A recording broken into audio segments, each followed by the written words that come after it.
दोस्तों, जैसे कि हम सब लोग जानते हैं, हम जब गहरी नींद में होते हैं तो कई बार हम सपने देखा करते हैं। सपने में हम लोग कुछ भी देखते हैं, जैसे कि कभी-कभी हम लोग बहुत ही अच्छे और सुनहरे सपने देखते हैं, तो कभी-कभी हम लोग बहुत ही भयानक और दर्द भरे सपने देखते हैं।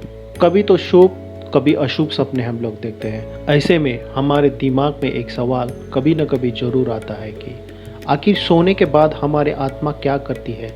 कहाँ जाती है हमारी आत्मा सोने के बाद?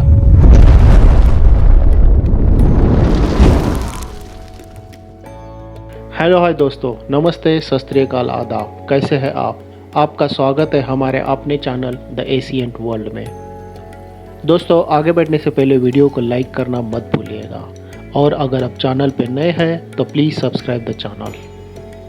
दोस्तों, गीता में भगवान श्री कृष्ण ने अर्जुन को उपदेश देते हुए ये कहा था, हमारी आत्मा को ना ही कोई शस्त्र काट सकता है, ना ही इसे अग्नि जला सकती है, ना ही इसे जल गला सकता है, और ना ही इसे वायु सुखा सकती है।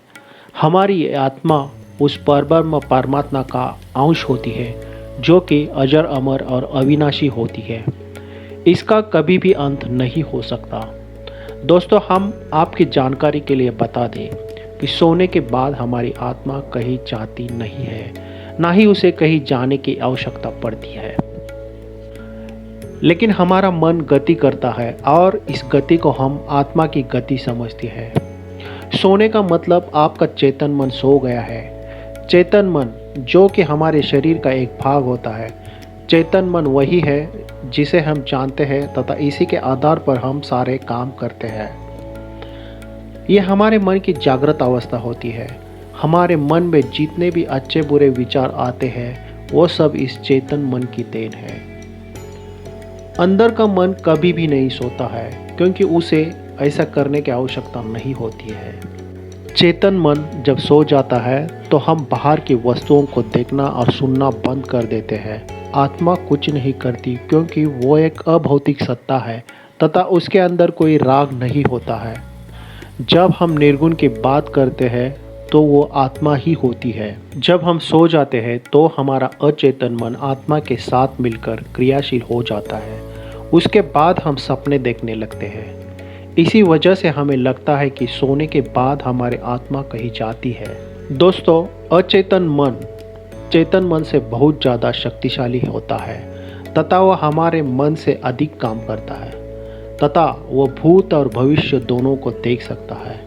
मृत्यु के पश्चात आत्मा चेतन मन के साथ नहीं जाती है, बल्कि अचेतन मन जाता है। शरीर के साथ चेतन मन नष्ट हो जाता है, परंतु अचेतन मन आत्मा के साथ जुड़ा होता है, जिसे हम कर्म का ढांचा कह सकते हैं। अचेतन मन एक सूचनाओं का ढेर जैसा होता है और सोने के बाद आत्मा अचेतन मन से जुड़ जाती है। इसलिए सोने को दूसरी मृत्यु का नाम भी दिया गया है। जब कोई मनुष्य गहरी नींद में होता है तो उसे बिल्कुल भी होश नहीं होता है। सोने के बाद आपका अचेतन मन आत्मा के साथ मिलकर भविष्य में चला जाता है तथा वो भविष्य को देख भी सकता है। जब हमारा अचेतन मन भविष्य के अंदर जा चुका होता है, तब सपनों के माध्यम से हम भविष्य की कुछ झलक देख सकते हैं। इस तरह सपने तब आता है जब हमारा अचेतन मन भविष्य के अंदर जा चुका होता है।